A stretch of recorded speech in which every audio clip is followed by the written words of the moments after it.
Hello, কে বলছেন? শিবরাত্রিতে জল ঢালতে আসবে তো? কোথায়?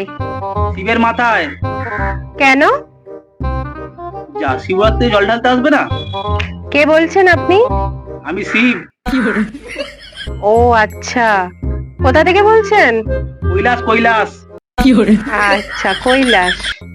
শোনো, 3টের বেশি বেলপাতা আনবে না, কারণ সেদিন আমার মাথায় প্রচুর চাপ থাকে। ঠিক আছে? আর ঠান্ডা জলের জায়গায় একটু গরম জল আনবে। আর দুধটা গরম করে ফুটিয়ে নিয়ে না ওই গরম জলের সঙ্গে মিশিয়ে ঢালবে, না হলে ঠান্ডা লেগে যাবে তো আমার, তাই বলছি। আচ্ছা, আমি তো জানি মাটির পাত্রে জল ঢাললে মাথা ঠান্ডা হয়। না না, ওসব করতে হবে না, এমনি তোমরা মাথার জায়গায় অন্য জায়গায় জল ঢালবে, আবার ঠান্ডা লেগে তখন মুশকিল হয়ে যাবে। ঠিক আছে? কে বলছেন বলুন তো আপনি? বললাম তো আমি শিব বলছি। Wrong number.